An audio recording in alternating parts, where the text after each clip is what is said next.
The sharp slap of a hand against skin rang through the quiet first-class cabin, halting all conversations. Laura Bennett's hand hung in the air, her expression twisted in anger as all eyes turned toward her. She had just struck the woman sitting across from her, but she had no idea who she was.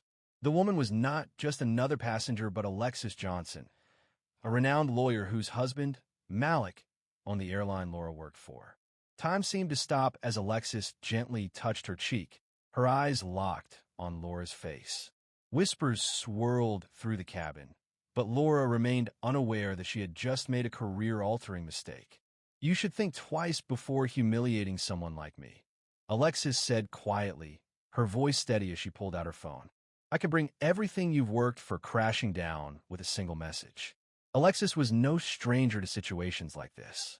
As a leading lawyer, she had faced prejudice and assumptions for years. She was accustomed to being judged the moment she walked into a room, despite her impeccable credentials and high-profile career. People often doubted her simply because of her appearance, not her accomplishments. "Is this your first time in first class?" Laura asked with a forced sweetness, glancing at Alexis's boarding pass again. "No," Alexis replied calmly. She had learned to stay composed in the face of provocation, knowing that responding impulsively wouldn't serve her well. Her ability to remain patient had helped her climb to the top of her profession. Meanwhile, across the city, Malik Johnson was reviewing business reports from his company. His phone buzzed with a text from Alexis. "Just boarded. Miss you already." He smiled, but had no idea how quickly the day would take a dramatic turn. Back on the plane, the subtle microaggressions began. Laura served drinks to a wealthy older man with a smile, offered snacks to a young couple discussing their vacation plans, but when it came to Alexis, her demeanor shifted. "Water?" Alexis asked when Laura finally reached her seat. It took another 20 minutes before the businessman was served his second drink, and the honeymooners had received their snacks, but Alexis's water remained untouched. It was subtle, but anyone paying attention could see that Laura was deliberately ignoring Alexis's request. "Did you see that?" The woman, Sienna, whispered to her partner, Henry. She didn't even bring her water. Henry nodded, feeling uneasy but unsure whether to speak up. Naima had seen this countless times before, the uncomfortable silence of bystanders who did nothing, even when injustice was clearly unfolding. When Alexis pressed the call button, Laura returned with a barely contained sigh. "Yes," she asked coldly. "I asked for water," Alexis responded, keeping her tone even. "We're still organizing things," Laura answered dismissively, despite the fact that she had a near-empty tray in her hand. "Seems like everyone else is taken care of," Alexis remarked quietly, but Laura didn't respond.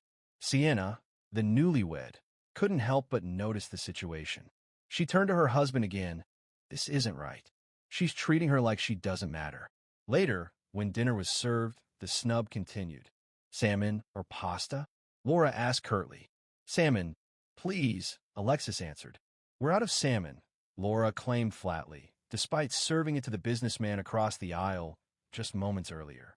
The subtle dismissals were something Alexis had navigated throughout her career, but today she had the resources to address it. She typed a message to Malik. "Flight 305, first-class treatment, needs immediate attention." Back at his office, Malik read the message and knew it was serious. Alexis never made complaints without good reason. He immediately contacted Thomas Green, the airline's head of operations. "Check on Flight 305, specifically the first-class cabin. My wife has reported an issue." By now, Laura had no idea that her actions were being scrutinized. Flight service ratings were closely monitored, especially in first class, and the system had already flagged several inconsistencies. The intercom crackled and Laura froze. "Ms. Bennett, please report to the cockpit immediately." The passengers fell silent as she walked toward the front of the plane. Inside the cockpit, the co-pilot stood, phone in hand, speaking to Thomas Green. "Do you know who Alexis Johnson is?" Thomas asked coldly. "A lawyer, right?" Laura responded, still unaware of the gravity of her mistake. "And the wife of Malik Johnson, the owner of this airline," Thomas continued. "Go back to first class, provide her with the service she deserves, and apologize." When we land, you'll be meeting with our HR team. The realization hit Laura like a physical blow. She had been mistreating the wife of the airline's owner. The entire weight of her career seemed to come crashing down in an instant. Returning to the cabin, the atmosphere had shifted. The businessman suddenly became absorbed in his laptop, avoiding eye contact. The newlyweds exchanged uneasy glances, and Alexis remained composed, calm, and unaffected by the tension brewing around her. Laura approached Alexis's seat, her voice strained. "I'm sorry, Mrs. Johnson. There seems to have been a misunderstanding." Alexis slowly looked up. "A misunderstanding? You checked my ticket, ignored my request for water, served everyone else, and then claimed there was no salmon when you just served it to someone else. That's not a misunderstanding. That's a choice." The silence that followed was deafening. No one in the cabin pretended they hadn't heard. The truth hung in the air, impossible to deny. "I made a mistake," Laura admitted quietly, the words burning in her throat. "You did," Alexis said simply, as the plane began its descent. Back in the galley, Laura leaned against the counter, her hands trembling. A fellow flight attendant, Mia, watched her with pity. "That didn't go well," Mia observed. "Mind your own business," Laura snapped. Mia raised an eyebrow. "It's kind of hard when the whole cabin just saw you get exposed. You should start thinking about what happens when we land."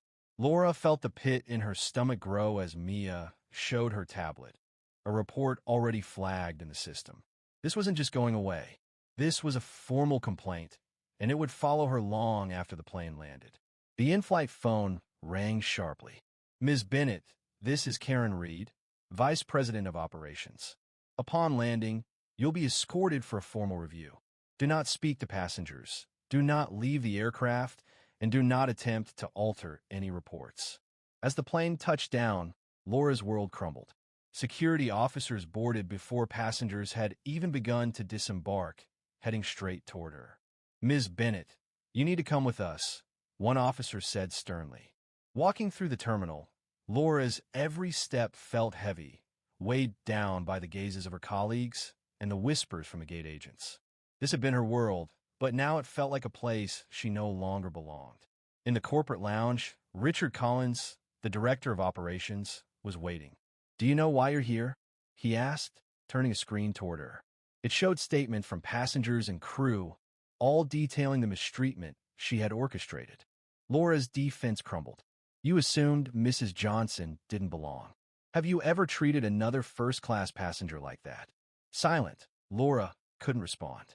"You're suspended indefinitely," Richard said. As Laura left, she saw Alexis by her car, offering no satisfaction, just quiet understanding. "You thought I didn't belong," Alexis said. "You exposed yourself." 2 weeks later, in therapy, Laura asked, "How did I become that person?" Meanwhile, Alexis pushed for change at the company with diversity training. The hardest lessons come with loss. For Laura, it was losing everything. For Alexis, it reaffirmed dignity isn't given, it's carried. Laura glanced at the airline's motto, "Connecting people, bridging worlds." The irony wasn't lost on her. What do you think of Laura's story? Share your thoughts below. If you value stories that challenge us, subscribe and hit the bell. Sometimes, the most important stories make us uncomfortable.